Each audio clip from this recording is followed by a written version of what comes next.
Éternel Incompris, c'est marrant parce que ça devait être le nom de mon premier album, de mon tout premier album. Mais finalement, ça a été Rapstar. Et quand j'ai commencé à bosser, quand j'ai décidé de sortir un album, je me suis donné une deadline. Donc pour être franc, j'ai mis la date du 1er août sans être prêt réellement. Mais je voulais me mettre cette pression-là parce que je savais que si je disais j'allais sortir un album, ça allait encore prendre du temps parce que j'allais me donner le temps. Et en étant un éternel perfectionniste, je veux tout le temps faire mieux. Et quand j'écoute des sons, non, je dois changer ci, ah non, je vois telle personne mieux sur ce titre-là que d'autres, etc. Et ça commence à être trop long. Donc, j'ai donné une date, comme ça, fictive, parce que ça arrivait dans 2 mois. 1er août, c'était la date d'indépendance de notre cher pays, le Bénin. Et ça marquait aussi mon retour à l'indépendance avec CCC, etc.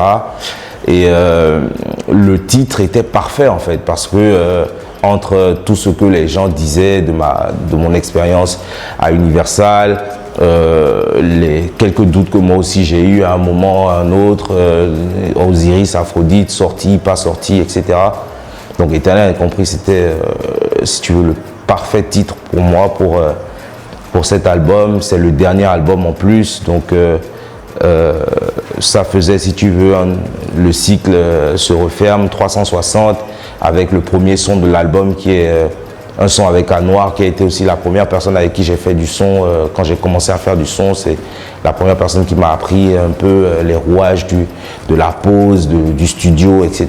Donc, si tu veux, tout s'emboîte bien jusqu'à présent, en fait. Et je crois beaucoup aux signes en général. Donc, Éternel Incompris, c'était le titre parfait pour moi, pour ce dernier projet. Je laisse la musique, oui et non. Je vais sortir des trucs comme ça une fois en passant, mais je pense que ça va être le dernier projet complet, on va dire, que vous aurez de moi. Je me rétracte un peu plus maintenant du côté studio. Je me donne beaucoup plus dans l'arrangement, la direction artistique, etc. La preuve, j'ai travaillé sur le dernier single de DSA encore, à fond. Et donc, c'est cette touche-là maintenant dans laquelle je me vois un peu plus aujourd'hui dans la musique. Donc voilà. Tous mes projets jusqu'à aujourd'hui, c'est mon 3e réel projet en entièreté, à part l'album de CCC sur lequel j'ai travaillé à 10 000%. C'est de montrer l'étendue de mon talent, en fait. C'est pas juste de prouver quoi que ce soit. Cet album, il est tellement différent de tout ce que j'ai eu à faire dans ma carrière. C'est beaucoup plus de chants, c'est beaucoup plus de mélodies, c'est de la motivation, c'est du cœur, c'est de la faiblesse, c'est de la force. Il y a même le dernier son de l'album, c'est un son gospel. Donc c'est montrer, si tu veux, tout l'étendue de mon talent et de montrer que je ne suis pas juste un rappeur, contrairement à ce que les gens pensent. Je suis un vrai artiste qui aime tenter des choses, expérimenter des choses et qui n'a pas peur, en fait, de l'avis des gens, parce que c'est ça l'art. Et la seule chose qui me fait peur, en réalité, c'est, en général, quand je sors un album, c'est comme si je libère une partie de moi.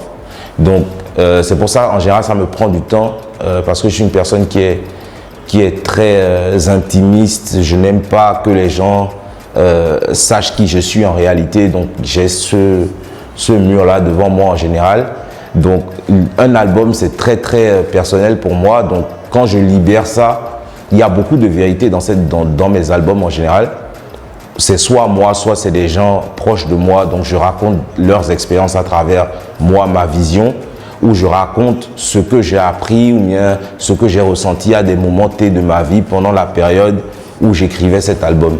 Donc, ce que j'attends de l'album, c'est ça en fait, c'est partager mon expérience avec des gens et que des gens aussi se retrouvent à travers ces expériences-là, que ce soit des sons d'amour, de l'ego trip ou bien de la motivation. Il y a un son avec Siano Babassa qui s'appelle Boya, qui est un son de, comment on va dire, qui est un son club, qui est club street, mais en même temps qui a de la motivation dedans, où on dit est-ce que tu as le Boya de faire ce que tu as à faire et si tu veux d'arriver là où tu veux arriver. Donc tu as deux visions. Tu as la vision de l'artiste, si tu veux, qui est moi, qui est, qu'on le veuille ou non, d'une manière ou d'une autre, j'ai eu à toucher à tout dans la musique, j'ai connu pratiquement tout. Et tu as le jeune artiste qui est Siano, qui, dans son expérience et dans sa façon d'interpréter la musique, c'est de passer des messages et de motiver les gens. Qui parle de ça, en fait, de la motivation, d'y arriver, peu importe les trucs et ce qui se passe dans ta vie, faut avoir le courage d'y aller. Et ça c'est certains des sons. Il y a My God qui est, comme je dis, le dernier son de l'album, qui est un son, je vais dire, néo-gospel ou gospel à ma façon, moi, où je remercie Dieu, où mais c'est en même temps, c'est rap, c'est trap en même temps, etc. Donc, j'ai tenté des choses sur cet album. J'ai tenté hier. Et c'est dommage que sur un album, tu ne puisses pas mettre tous les sons que tu as travaillé pendant la période, parce que j'en ai plus de 60. Et c'est difficile pour moi de choisir. Ça a été difficile pour moi de choisir les sons qui vont aller sur l'album. Mais aujourd'hui, je suis satisfait du produit que je vais sortir. Et j'espère que les gens vont apprécier, que les fans de la première heure comprennent l'évolution aussi. Et ils vont se retrouver aussi dans certains titres.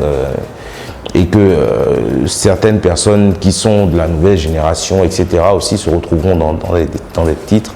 Et que même les amoureux de musique en général se retrouveront dans ma musique. Je pense que c'est ça le plus important pour moi quand je sors un album.